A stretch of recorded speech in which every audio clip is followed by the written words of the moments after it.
statistics, the average starting teacher salary in America is less than $47,000 a year, and about 1/3 of all public school teachers in America make less than $60,000 a year. And I have been in school districts where teachers are starting at a significantly lower salary than that. Well, look, I don't have to go down south. I can go up north, too. I will tell you that there are rural districts where teachers are starting at $35,000, $40,000 a year. So you tell me, how are we supposed to attract the best and the brightest, which is what we want for our kids, into the teaching profession on salaries of just $40,000 or $45,000 a year? Further, and this is truly incredible, the average public school teacher in America today earns over 5% less than he or she did nearly 30 years ago after adjusting for inflation. All right? In other words, incomes of teachers are going nowhere in a hurry. And that's not just an economic issue. That is a sense of disrespect to one of the most important professions in our country.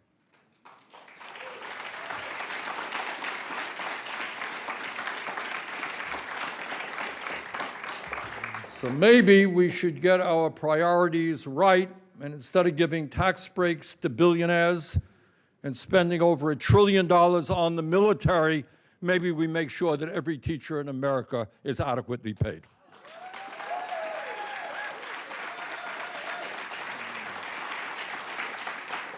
The situation has become so absurd in terms of the economic priorities of professions in this country that, if you can believe it, 4 hedge fund managers on Wall Street made more money last year than every kindergarten teacher in America combined, 120,000.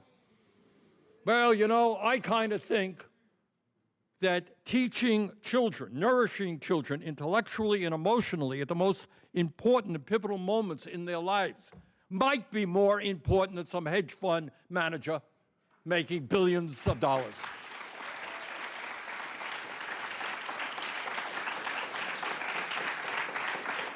And further, as inadequately paid as are our public school teachers, our school custodians, our food service workers, and paraprofessionals earn even less.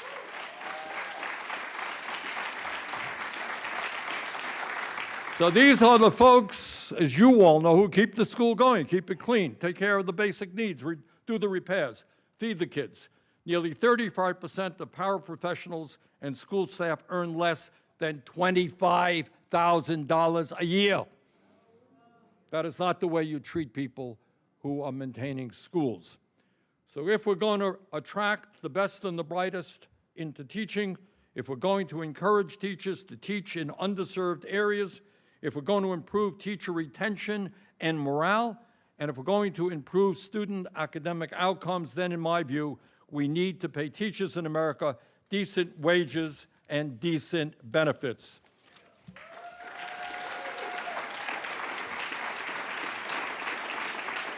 And that is why today I am introducing the Pay Teachers Act.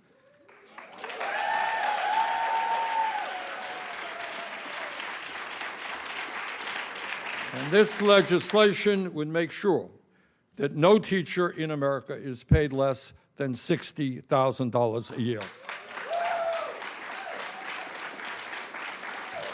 It would increase wages for teachers who have made teaching their profession, those who have been on the job for 10, 20, or 30 years. We thank those people for their service. We reward those people for their continued service. It would ensure that no paraprofessional or school staff is paid less than $30 an hour. It would triple Title I funding, the major federal program that targets resources to high-poverty school districts. It would give every teacher in America $1,000 for classroom supplies per year.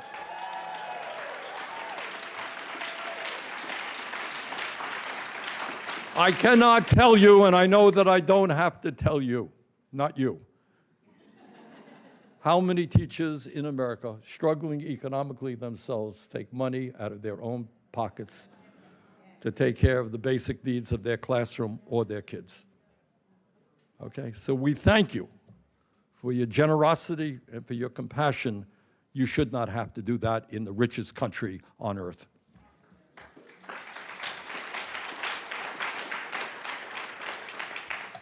So, bottom line is we need a revolution in education.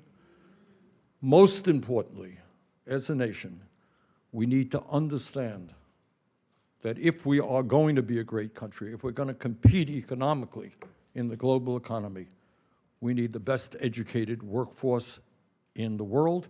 And if we're going to maintain a democracy, we need the best educated population in the world. And that's what you are doing every single day. So the goal is not only to pay teachers what they are worth, it is to say that in America, our goal is to have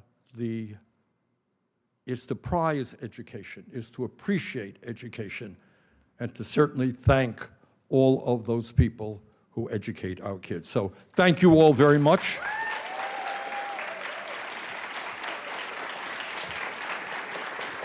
And now it is my pleasure to introduce a real fighter for education and for teachers, Senator Ed Markey of Massachusetts.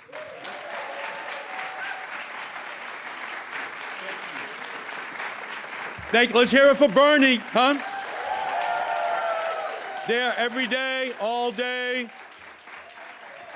Bernie fights for all of the people in our country every single day. And it is my honor to serve with Bernie insistently, persistently, consistently, every day. He's up, he's fighting, to make sure everyone understands the disparities in our country, the opportunities which are not evenly distributed, even though people are working just as hard as everyone else, the opportunities are denied them.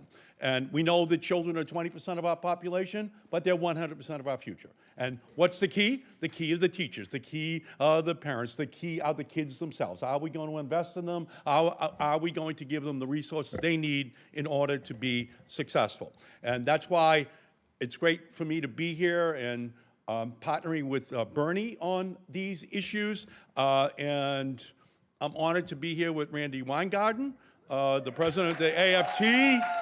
Man, when she takes the microphone, people back up. Princess Moss, vice president of the National Teachers Association of America. Princess, thank you so much.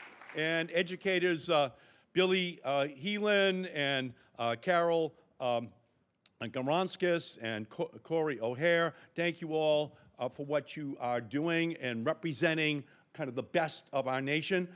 You are the backbone of our schools and our communities. You, the teachers, the paraprofessionals, the bus drivers, the custodial workers, speech pathologists, lay the foundation for our children's future. You pave the path for children to be who they are and reach for their dreams. You support students and parents and communities. It is about time we support you in what you do every single day.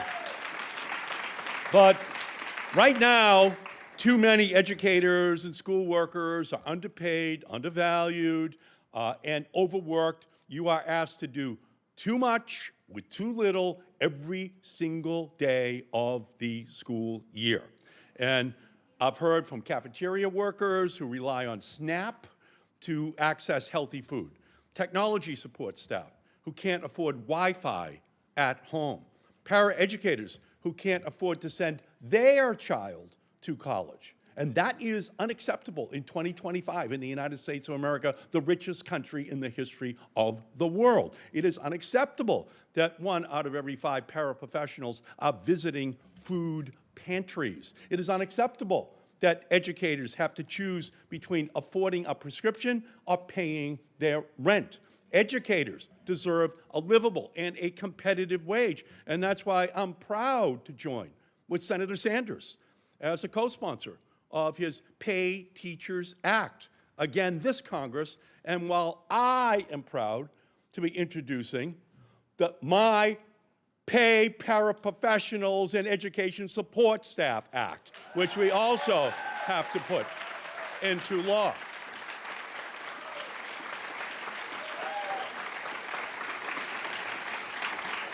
What this bill would do is it would set a minimum wage for paraprofessionals and education support staff in our country at $45,000 a year, or $30 an hour for paraprofessionals across our country. And that just sets the bare minimum of a living wage for which states could go beyond. And we're not stopping there. My Paraprofessionals Bill of Rights also calls for high quality and affordable health care, paid leave, training and professional development opportunities, safe staffing levels, healthy workplaces, and year-round security. Because you deliver for your students day in and day out, instead of delivering for you, we are watching Donald Trump and Republicans deliver for billionaires and their MAGA cult by cutting public school funding, policing students and communities based on where they're from, who they are, and making the mountain of true education justice higher to climb. I still live in Malden, Massachusetts, a blue-collar community.